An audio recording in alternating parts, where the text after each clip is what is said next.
Welcome, welcome, welcome back, my Be Health Empowered family, to another week of Excuse Me, Doctor.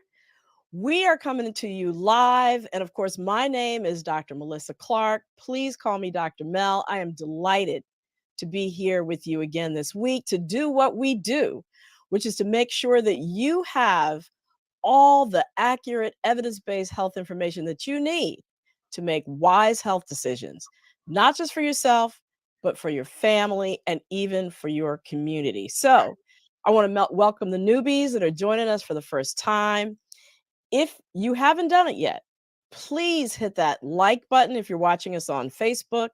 And if you're watching us on YouTube, please go ahead and hit that subscribe button. Really, really, really appreciate you for it.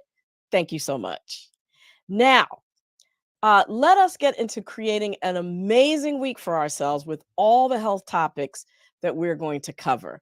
And, to do that, I have to welcome my incredible co-host, Mr. Wayne Bruce, to bring us the word on the street, what's on everybody's mind. And, he actually is going to announce a surprise for our longtime listeners who've been with us from the very beginning, because we are welcoming a special someone back tonight.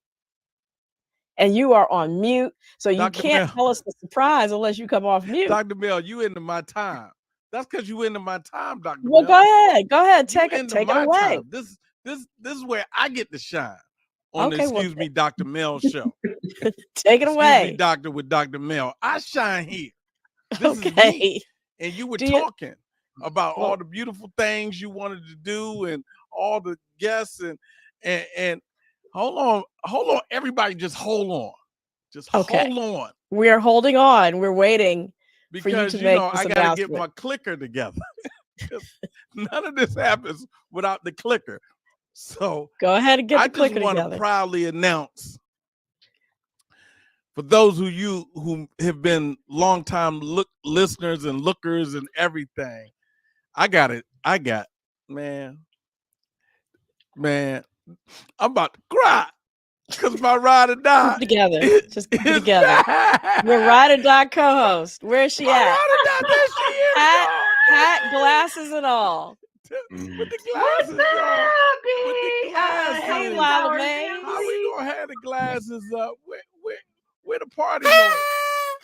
Yo, Lila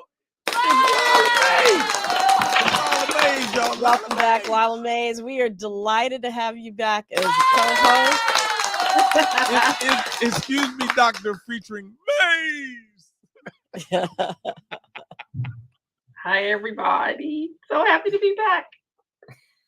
We're happy to have you back. And of course, Lila, for those of you who don't know her, is coming to you live from the great state of California.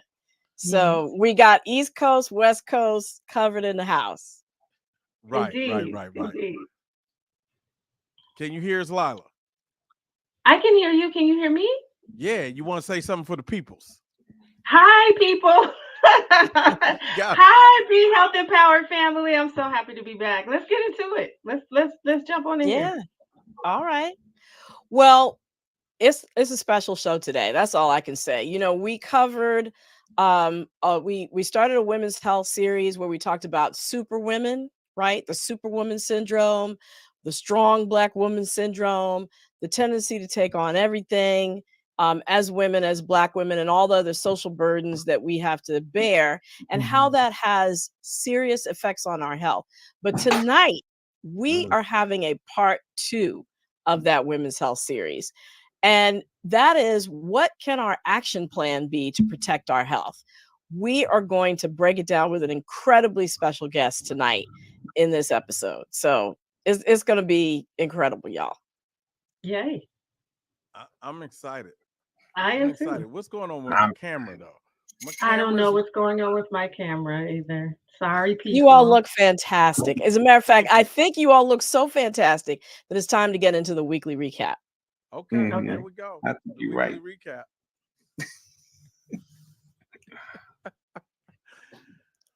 Ooh, cha.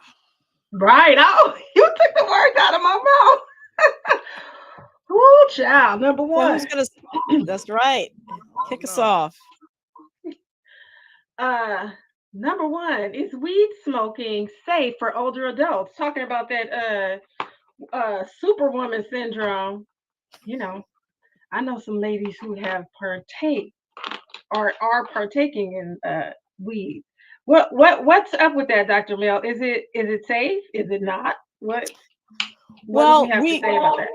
we all know older adults who smoke weed. Even my aunt, who's in her 80s, told me that at her senior community out there on your coast, Lala, literally Hmm. everybody was firing it up in the evening. And it was so much so that you couldn't walk the community without that thick smell in the air that you all know about. And Yes. research actually backs her story up. In 2020, they showed that cannabis use doubled among the 65 and older crowd. And that was from Mm. 2015 to 2018. It doubled.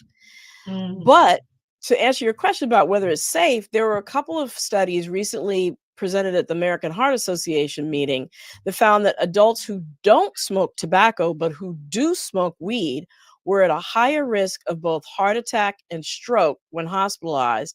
Right. And people who use marijuana daily in that age group were 34% more likely to have heart failure or to develop Oh, heart failure. I'm clutching my pearls. I'm clutching my pearls on that one. What As well we should all be. Because what's we making all the weed unhealthy? What's making smoking weed unhealthy? so the thing is, inhaling cannabis smoke increases the level of carbon monoxide in your blood, and that's a poisonous Mm. gas. And so it's thought that that probably has, is leading to some of the poor health outcomes that we're seeing. Okay. And we can't 100% say that the cannabis is a direct cause of these health issues because of the way that the study was done. It was just an observational study, which Okay. means they sort of looked back and sort of looked at data that was already collected, and they haven't published it yet. Okay. But it's still something to make you go, Hmm. For sure, especially those of us who are in states where access is so at our fingertips. Yeah. right, Okay. exactly. And DC is one of those states. There's I going know. down the main drag, Georgia Avenue, there's literally like a dispensary on every corner. Why you have to So bring up Georgia Exactly. Avenue though? because you well, know, all I can say is until more studies are done, I would just really discourage older people from smoking cannabis. wow. Okay. So what do we consider old there though? Yeah, Well, I the think study that's an was in important question, Wayne. 65 and older was who the study was done on. That I'm doesn't way under give you that. a pass. I'm way under that. I'm good. Not that I smoke, because I got asthma. Right. Anyway, Okay. regardless of, yeah, I think older adults, period, should just use with caution Yeah, Okay. use or with not caution. use at all. So, Dr. Noted. Mel, it seems like COVID is the virus that keeps on giving. Yep. Unfortunately, not great things though. Now we're talking about getting COVID might not be one and done because of long COVID, and Right. long COVID is now affecting mental health. Right. And we've known that for a while now. It's just that more and more studies are coming out on this. And I have to just say, we're at the beginning of the winter surge. So, go ahead and get your booster if you haven't gotten it. Long COVID occurs after a COVID infection. It's where, a constellation of physical changes to the body are happening because of higher levels of inflammation. And there's serious health concerns that can result anything from diabetes to high blood pressure, to now these mental health changes that we're seeing that can last from weeks to years after a COVID-19 infection. And those include things like anxiety, depression, post-traumatic stress disorder, etc.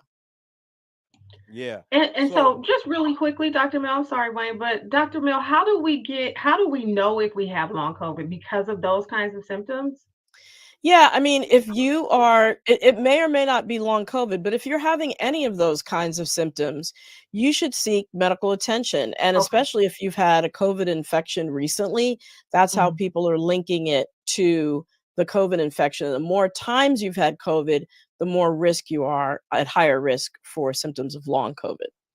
And people are just getting dismissed by both doctors and loved ones, saying it's in their head. Mhm. Right. True. But this week, a panel of scientific experts came out to say that long COVID symptoms are real, just like the physical problems that we're seeing, the other physical conditions that happen with long COVID. They should be taken seriously and treated as are other mental health conditions. Wow. Okay. Now, this last one in the recap is quite a headline. Formaldehyde, killer of Black women. What Well, is that? yeah, and this is really appropriate because of our topic tonight, right? Women's health. But Mhm. last month, the FDA took the first steps to banning formaldehyde, yes, formaldehyde, and related chemicals that are used in hair straightening products. And the reason why is because they've been linked to cancer.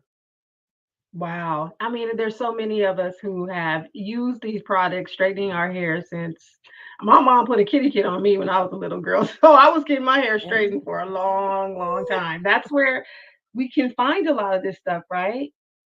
Right, exactly. And we're sort of at risk for it because of the discrimination in society resulting from sort of white beauty standards as the Yeah. norm. And so a lot of Black people, Black women, have straightened their hair to fit in, to fit that quote unquote white beauty standard.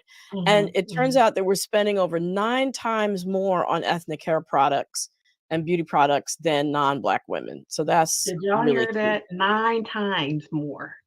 Yeah, it's That is, crazy. that's a lot. And what's making the formaldehyde dangerous is when you combine it with heat. So the blow drying and all that, it causes, it to get into the air and also to penetrate your skin, and it increases the risk of certain cancers, especially uterine cancer and breast cancer, which are both on the rise in the Black community. We have Wow. actually Black Interesting. women have the highest death rates from uterine cancer.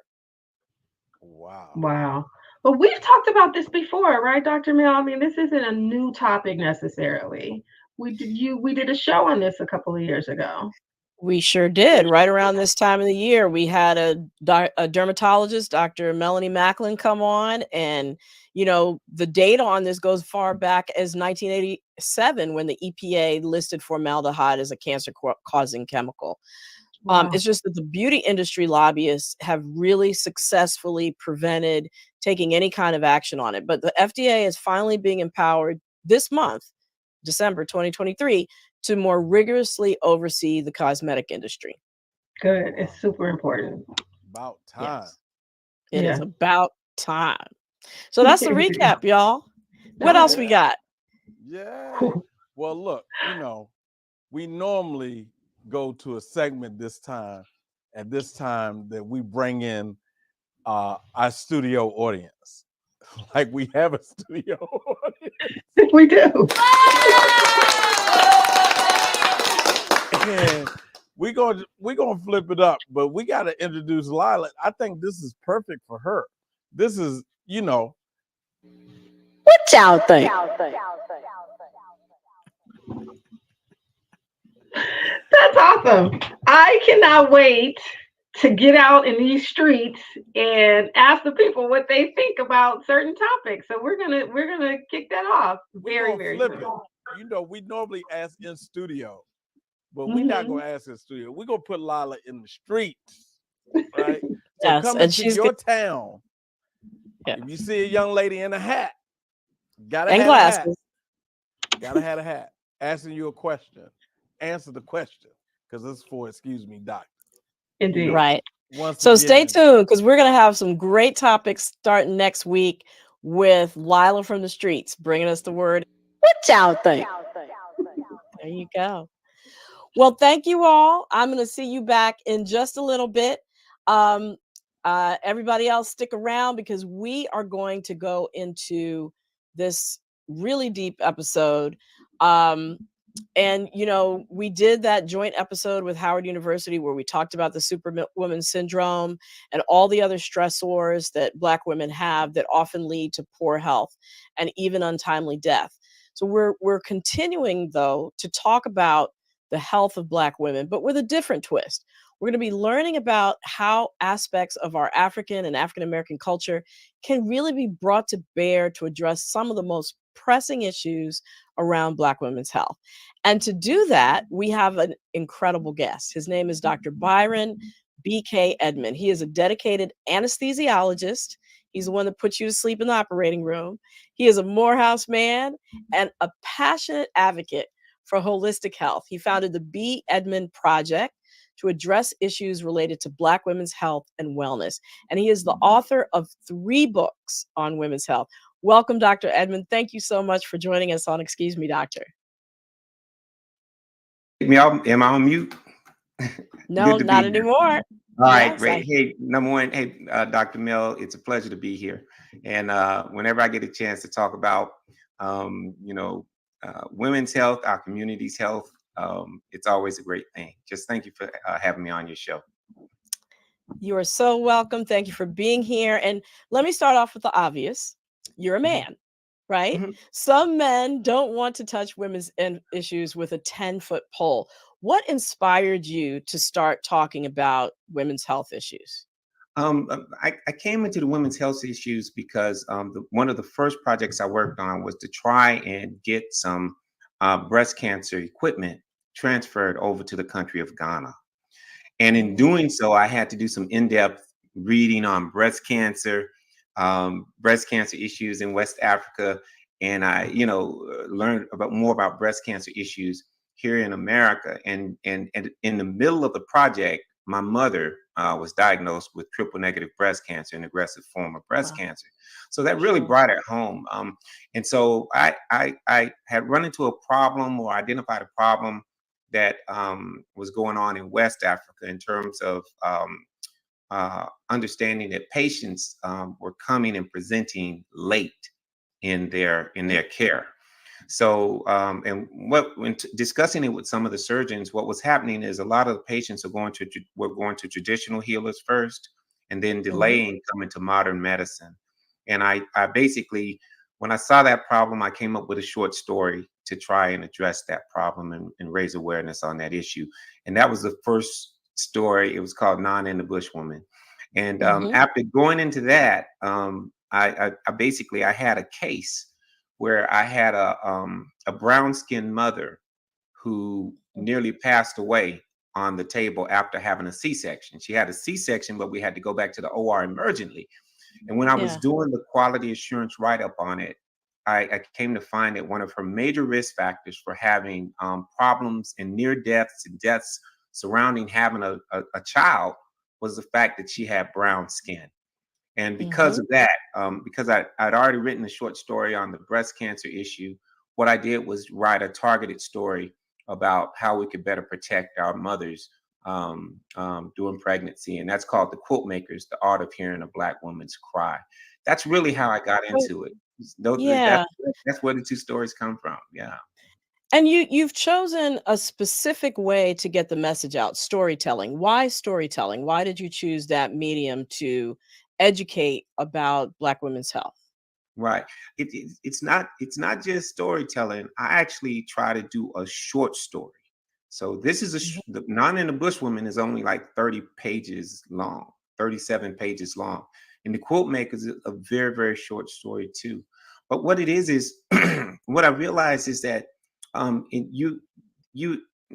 what I realized was that I had a gift where, and our family tells stories all the time. And if you come, I have a brother, Rod, a sister, my mom and dad, my older sister, Sandy, and we tell stories to entertain ourselves. And what happened was, I just come from a tradition of storytellers. And what I decided to do was see if I could take the short story format and basically introduce kind of complex issues, but make it more palatable, easier to taste, where a person reads it and doesn't even know that they're learning sometimes until we tie it all in at the end. And then when you hear the short story, there's scenes in the short story that where we can inject some truths. But that's really kind of what I try to do, is use that short story format, because people have short attention spans, and I really try and get a nice, smooth, quality short story that people can but that has pertinent and up-to-date information in it. Right. And storytelling is part of our culture, right? I mean, absolutely, that's how we pass information on. So, Mhm. you mentioned the young woman who almost passed away on the operating table, Mhm. and she was during childbirth, and she was at higher risk because of her brown skin. And that's one of the themes I wanted to talk about on the show, about how Black women are at higher risk for these poorer health outcomes, one of which is um, dying or having complications during childbirth. We're seeing it in younger Black women of childbearing age. And the grim statistics are that Black women die Mhm. at 3 times the rate of Three white women in times the childbirth. rate. 3 Three times the times. rate. And Absolutely.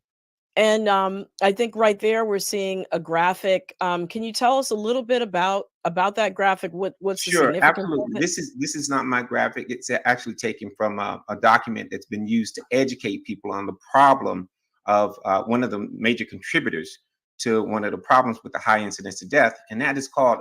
It's what's happened in our healthcare system is we basically have community hospitals and community women's support establishments that have closed down. So you have maternal deserts that occur in America. And you basically have sick places where women have to drive an extreme distance just to get basic care.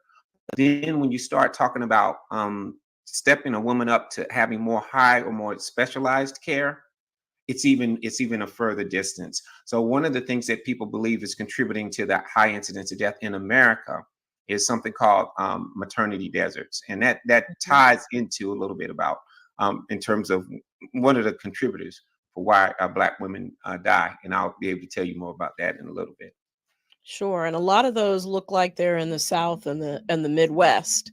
Um, Absolutely. And if you, when I wrote this book, Georgia was was the Georgia, the state of Georgia, where where you have Atlanta, you have HBCUs, it's mhm, almost looked upon, and you have Hartsfield Airport, one of the most active right. airports, Busiest in the and in business the in, country, yeah. where you have numerous businesses like Porsche, Chick-fil-A, and Home Depot, their headquarters there.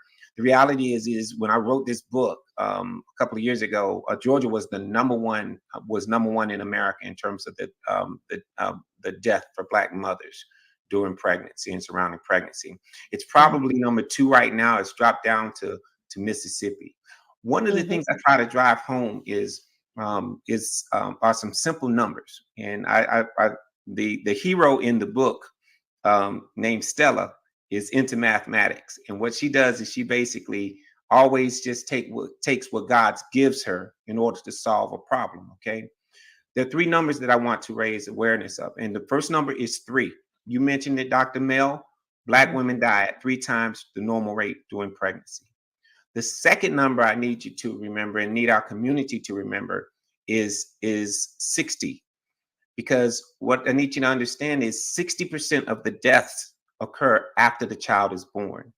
There's so much of a focus on the 9 months and carrying the child and making sure that the child is born, that people forget the fact that 60% of the women who actually have uh, major complications and death, it occurs within the first 6 weeks after the child is out and stuff. And right.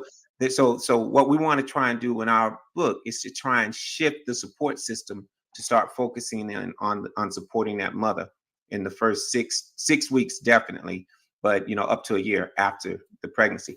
The last number is 80, and because recent research came out of California to show that 80% of the deaths for these Black mothers is preventable. Yeah. And so literally these deaths we're talking about for mothers in general are preventable, Black mothers too. But there's one other thing I want to, the reason why you're seeing this hit the news so hard right now is because in the past 20 years, while the death rate for mothers internationally has decreased by 39%. In the past 20 years in America, this is for across the board, Black, white, Hispanic, everybody, across the board, the mortality, the death rate for mothers since 1999 has doubled. Yes. From 1999 to 2019-20, Startling. We lead in the United States. We lead industrialized nations in deaths of women. That is it. So it's not just a Black issue, but you know, we catch America catches a cold, we catch the flu. So we have a higher rate. But I mean, across the board for our Caucasian sisters, the incidence of death surrounding pregnancy has doubled as well. And now, and because of that, the United Nations and UNICEF has basically identified, you know, America is one of the countries that's an outlier. It's going in the wrong direction in terms of maternal health. So let's get into some of the reasons, though, specifically for Black women who, you know, even though it's risen for everybody, Black women still are 3 times the death rate and complication rate of everyone else. What are some of the reasons for this beyond the maternity deserts that we showed? Gotcha. Well, the key is that it's not like how can I say this? When we talk about some of the reasons, a lot of times it's easy for me to talk about what's working. And if the death rate for per 100,000 in America is almost 21 for Caucasian women, it's actually 1.7 in the country of Finland. And sometimes instead of saying what's wrong, it helps if I tell you what is happening right in the country that has the lowest incidence of death in the world. Okay. So why don't I tell you what Finland's doing right? Number one, whenever a child is born in Finland, the community actually pays for about 43 items that each mother gets free of charge. And it's enough items to actually to support that child in terms of food, care, bassinet, stroller, all of those things that are needed for a mother, and clothing for a mother to care for that child for the first year. Okay. And they've been doing that for over really 40 or 50 years. And that's one of the reasons why. So what they did, the community made providing resources for the new mothers a priority. The other thing that Finland does is they have a community-based type of care. So meaning the same midwife who takes care of your first child will take care of you and your third child. And it's a midwife. I think that's an important piece. Absolutely. And that ties into the third issue in that. And when you look at the workforce in Finland and Europe and the workforce in America, in terms of the relationship between obstetricians and midwives, it's flipped. In America, we basically allow our medical establishment to run midwives out of the practice of delivering babies. But in Europe, they held on to the model that having children is a woman's realm. Okay, so when you look at Finland, when you look at the European nations, they have a much larger number of midwives in their workforce, and it's a midwives-based delivery system. They do have obstetricians, but you go to the obstetricians, and the obstetricians, they function more so as consultants and for high-risk situations. In America, we don't have that. In America, we used to have midwives, and upwards of 75% of all births were delivered rurally in the country by midwives in the 1940s and 50s. But they had something called a Flexner report, where you basically had the Caucasian establishment try to determine what good medicine is, and the report that came out in 1910 said babies need to be delivered in hospitals. But what you have to understand is, in most hospitals, you don't have Black midwives, and you don't have women. You didn't have women or Black men who were actually on staff or could get staff privileges. So in essence, they were basically corner in the market on delivering babies. Back to Finland real quickly. It costs $12,000 to have a baby in America. It costs $60 to have a baby in Finland. They have they have a child healthcare model that basically covers the child from the time their conception to birth for the first 5 years of their life. And I think that when we talk about those things, those are just some of the things. So we talk about insurance, proper insurance coverage, a community-based system that we're basically here in America. Like I think most of the babies are delivered in Atlanta at Northside now. But what you have to understand is, that's kind of a medical center. And we're used to having our child at the biggest medical center facility that's in the area. Well, and what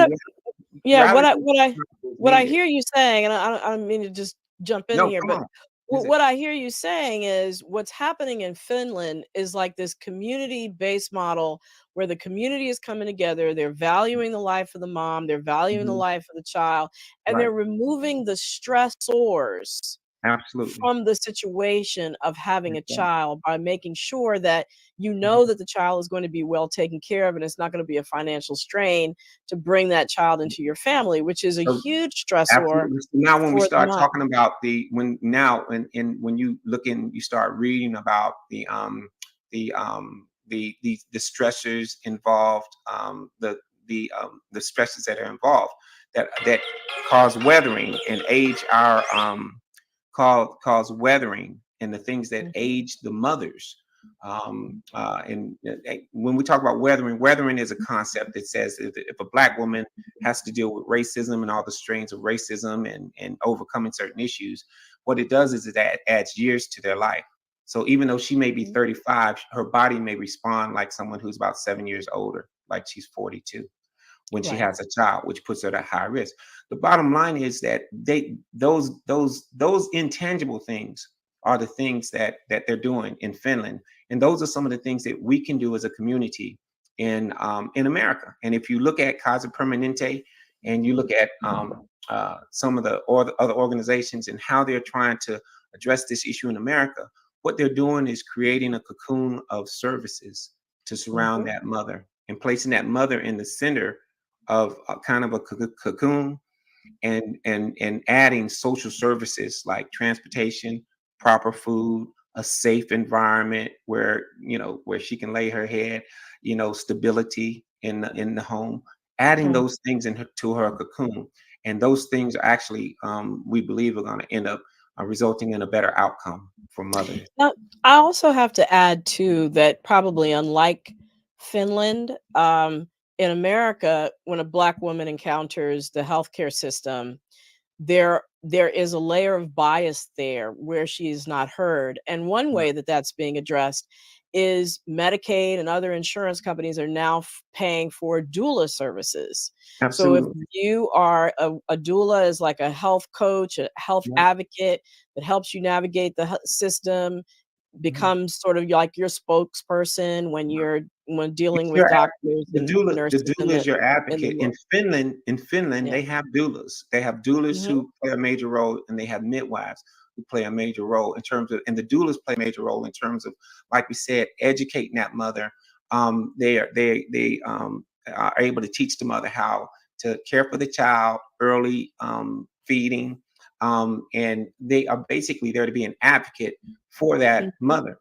I thank you for mentioning the doulas, because that's one of the answers that to the issues, to the high incidence of death and complications for Black women. And that is, we used to have a built-in doula.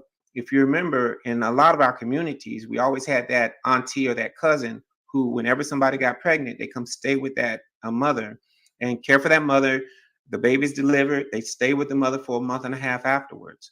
And that's consistent with what goes on in Ghana today.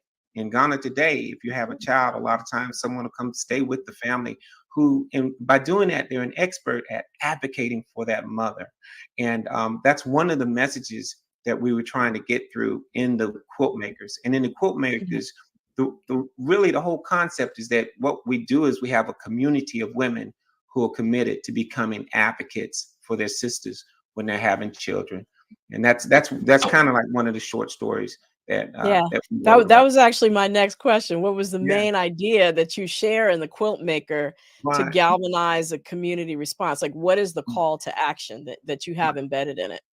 Well, with the Quiltmakers, and the Quiltmakers is a short book. It's on Amazon, but it's also on audiobooks. Just if you want to make it easy, go to audiobooks, or you can get it on Amazon or get it on your iBooks and audiobooks. But what it is I wrote it. It's a story that basically creates a community in the middle of Georgia, where the sisters are actually where every other county in Georgia is struggling with the high incidence of death for mothers.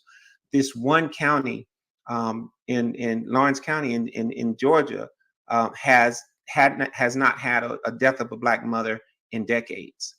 And what happens is a young anesthesiologist, a woman, comes down and stumbles on the fact that in her community, Black women don't die at the same rate as they do. And she has to ask herself the question, why? And what she finds out is that, years in advance, there was someone who recognized the problem that Black mothers were not being heard. And she put some traditions in place to basically guarantee that the Black mother, when they're at their most vulnerable, will be heard.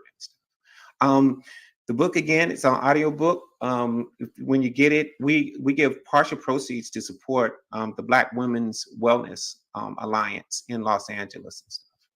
And okay, we got that bi-coastal thing again. Now, I wanted to, you raised another really important issue that you mentioned got you motivated, and that was your mom being diagnosed with triple negative breast cancer. That's a huge health issue for Black women. Black women get breast cancer at an earlier age and often get that more aggressive form, that triple negative form. What can women do to detect breast cancer in themselves? Because I know that's one of the things that you address in Nana and the Bushwoman. I do. One of the things that in Nana and the Bushwoman, what we do is we use art to heal. And if you notice, during Breast Cancer Awareness Month, people always tell you to check yourself, make sure you get your mammogram, but they also say to check yourself. But the reality is no one really shows you how to check yourself. And what we were able to do was actually using art to heal. The symbols on the bottom are actually Adinkra symbols that are 200 years old. And we were able to identify 3 Adinkra symbols. And Adinkra symbols are affiliated with like little parables. So it's almost like they're emojis. And the one stands for wisdom. The other one, the parable is about being versatile. The other one, the parable is about greatness. And what we do is basically use these symbols. We found out that if you move your hands in the pattern of these symbols, you actually move your hand in the way for a standard self-awareness breast exam. So in short, if you move your hand in these patterns and stuff, you're basically, you'll learn how you feel. If you notice, I use the term self-awareness exam. The self-awareness exam is how we try to get women to know themselves. Okay, it does not replace a mammogram. You should still be having your mammograms. And one of the things we want to note is, you remember they used to say, do your mammograms at the age of 50. Well, they recently dropped the recommendations down to the age of 40. And one of the reasons they did that was because a lot of the Black women were actually developing breast cancer before the age of 50. And people will also go into a discussion, and some people will say, hey, we don't even want you to examine yourself at all. But the reality is that doesn't make any sense, because almost 47%, almost half of the breast cancers are actually detected by a woman feeling something that feels abnormal on their breast and going and getting it checked out. Okay, or a partner, feeling something by feeling a lump by mistake and just going and getting checked. So literally about 47 to 50% of the time, it's identified by touch. But and the other component that you have to keep in mind is everybody doesn't have access to good insurance and mammograms. And then when you do the mammograms, a large portion of women have dense breasts. So thank God they're developing new modalities and new ways of imaging the breast, especially in Black women, so that they can identify breast cancer earlier. So we're not saying when you do your self-awareness breast exam, what we teach is people how to approach themselves so that you'll be able to recognize what's normal in you, so that if you feel something abnormal, it's no problem. You'll go get it checked out. And I think there's a lot to be brought out there. Number one, those Adinkra symbols are Ghanaian. They're from Africa. And so it's using Absolutely. our own traditions, once again, Yes, they are. to empower ourselves. And the other thing about breast exams, self-awareness exams, is they're empowering, right? Absolutely. It's I don't know if fire we'll of be able to show the video, what's but right. And yeah, but the no, I key don't is, think we do, because we yeah, no do problem. actually have to go Yeah, to we got to go, our Patricia, audience your next thing. questions. No, we don't But have to go. We just but have to the bring our yeah. audience into the Okay, discussion no so that they problem. can have a But the chance key to. is what we do is we really do use what we do is we tell women to celebrate the wisdom, versatility, and greatness that makes them unique as a Black woman. Absolutely. And we believe that's a more uplifting and powerful message. And what we did, we have a doctor, Dr. Jesse Elliott, who used to do breast cancer work at Walter Reed, who basically shows people how to do a self-awareness breast exam. Non in the Bushwoman's available on Amazon. We give partial proceeds for Non in the Bushwoman to My Style Matters, a nonprofit that's located in Atlanta. And many of you guys may have seen us affiliated with the Pink Frog as well, which is a local organization. And we've also given partial proceeds to Sisters by Choice, which is which are Pink Frog and Sisters by Choice are both Atlanta-based nonprofit organizations that deal with breast cancer. So we always give part of our profits to the cause and stuff. Fantastic. Well, Lila, Wayne, come on back in. What are we seeing in the chat? What kind of questions do we have? So we have a question from Yvonne. And Yvonne says, how old does a person need to be to do a self-exam? Oh, excellent question. And not fortunately, and Not in the Bushwoman, and this is kind of what the book looks like and stuff. Is the cover, and it's only $9.99, or you can listen to audio. And Not in the Bushwoman, what we do is we advocate people getting what's called taking an online screening survey between the ages of 25 and 30. Okay. And what that screening survey will do, it's affiliated with NIH. And when you take it, it'll basically tell you kind of like whether you're at high, medium, or low risk for breast cancer. And it'll be based upon asking you, hey, how many people have active breast cancer in your family and things of that nature.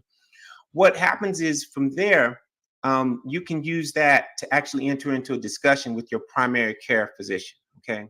Now, if you have a family member like a mother or a sister who's actually had breast cancer, then we want you to start checking yourself a little bit earlier, and you become familiar with it earlier, because each person is going to engage in starting their mammograms at different ages.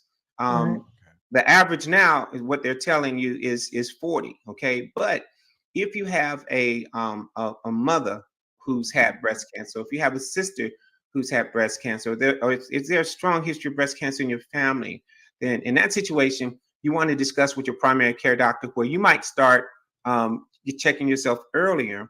You may they may start you on a different type of more aggressive protocol where they start checking you. And also, a lot of times now, you actually can get some genetic work done to basically help identify if you actually have some genes that put you at increased risk for it.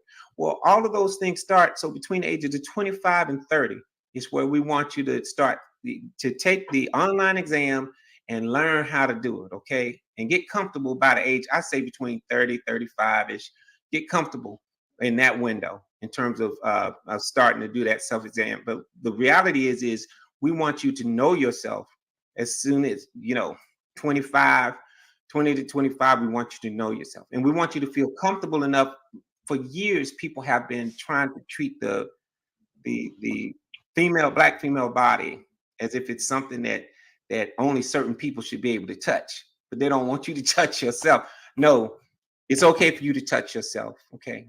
It's okay. If you feel something, you talk about it, okay? And you ask somebody about it. And my roommate, from medical school, died of breast cancer at 38. It was diagnosed in her early 30s. So Yep. starting in your 20s is definitely the time to start to be self-aware. So yep. Where you can become, and if you go to the B. Edmond, www. the B. Edmond Project website, we have a video on there, an educational video that will show you and orient you towards this. That'll teach you how to use wisdom, versatility, and greatness to give yourself an exam. Okay. Let's Dr. try to get Edmond, into some other questions. I'm sorry, Dr. Mill. Oh no, go ahead. What is that test? The genetic test? What's it called? My mom had it recently, but I forget the name of it. It'll be the BRCA test. Yes, ma'am. And so what happens is the BRCA test is a genetic test.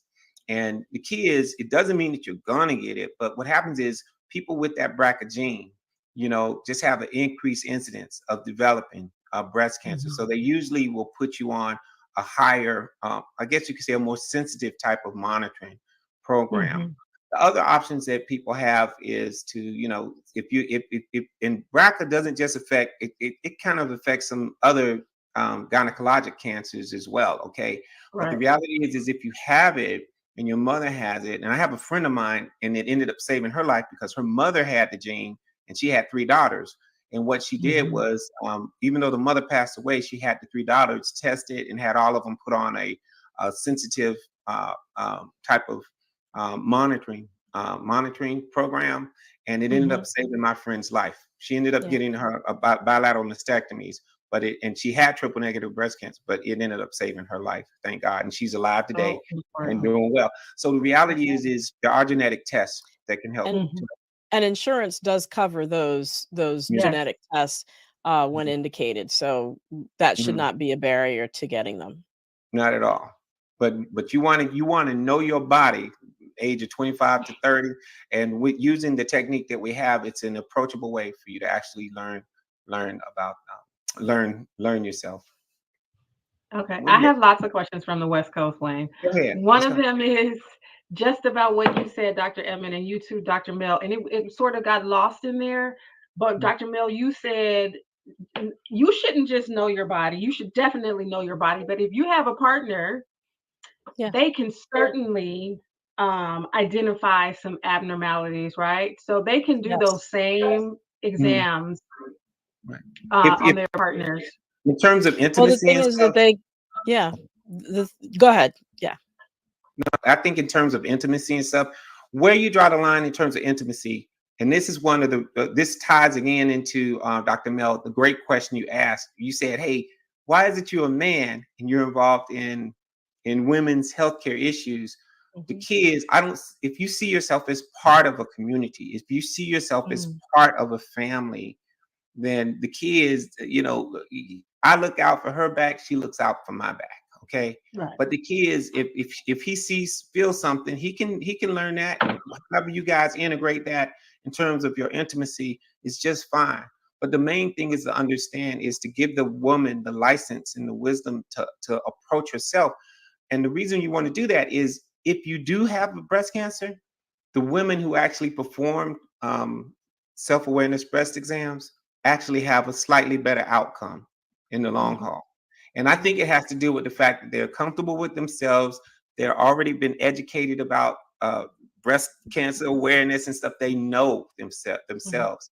And but I can't explain. I don't know exactly why. That's just my guess on why. But if you look at the data, you can't argue with the data. If you have been practicing self-awareness breast exams and you do develop breast cancer, you have a higher survival rate than if you're just starting off. If you're new. And the name of everything we do is under Be Health Empowered, right?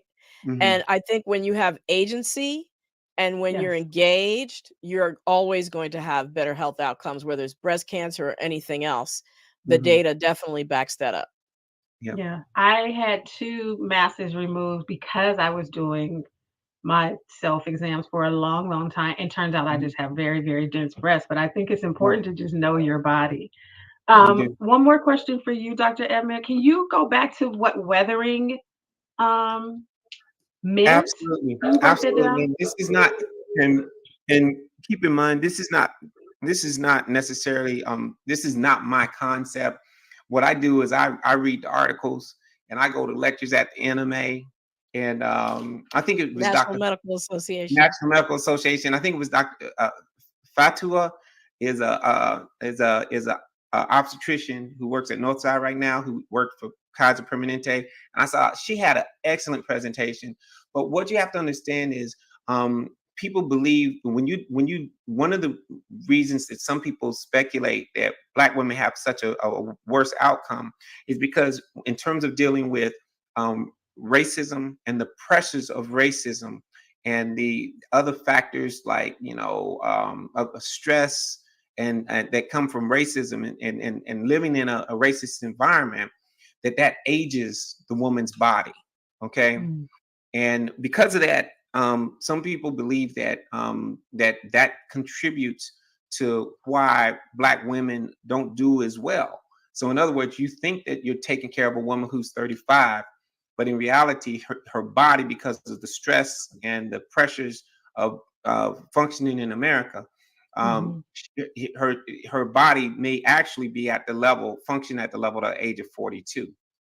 And what you have to understand is everybody asks this question and stuff, let me tell you, I gotta hip you to the rates. Okay. Number one, if you're under the age of 25, your chances of death is about 20 per 100,000.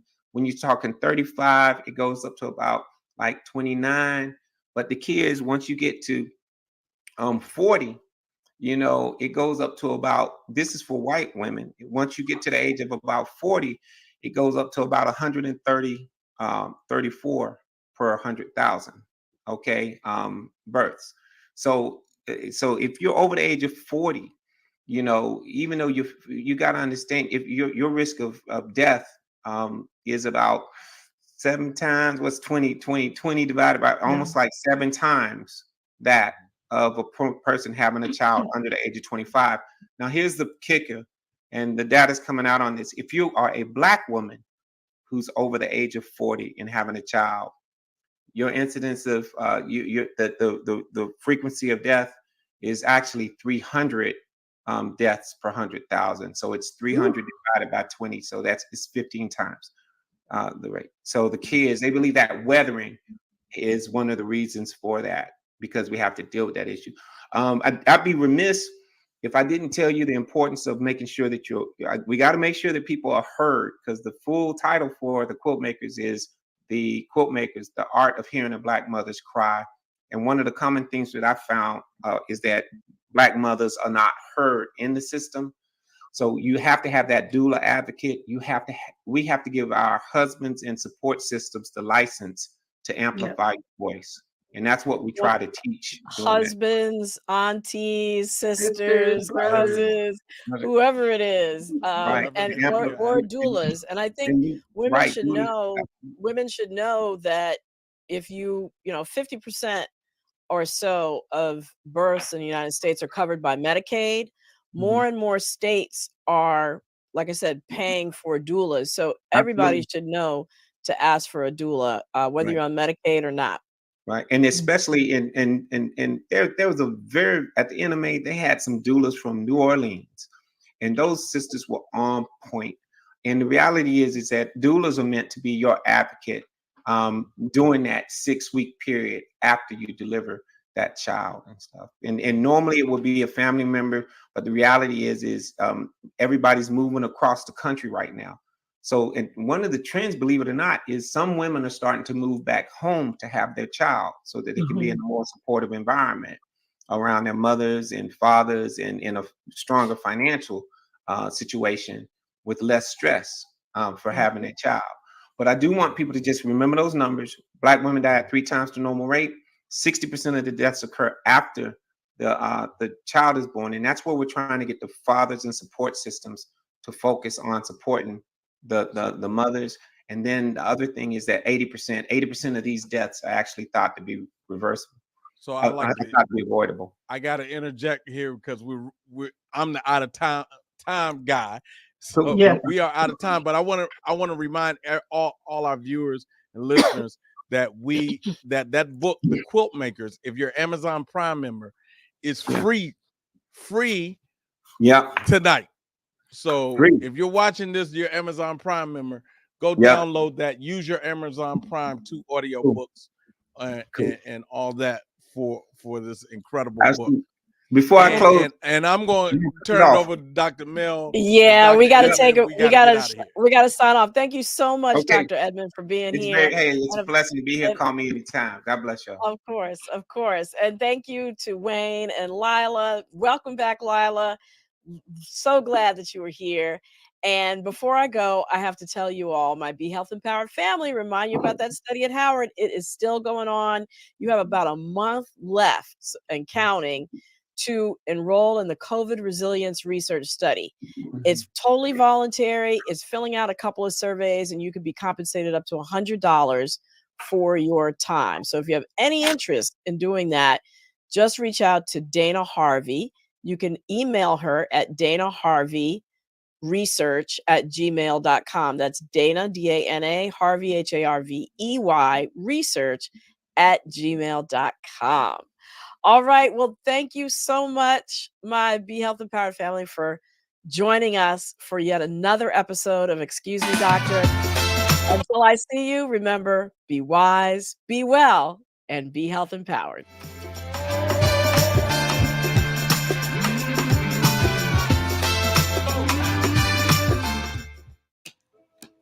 I'm on fire. This one here is vaxxed and boosted. My little brother has asthma, which means he's 6 times more likely than a healthy kid to go to the hospital. Dinner. Uno out. You cheated. I'm not doing the dishes. If I play my cards right, I am so glad they let me in.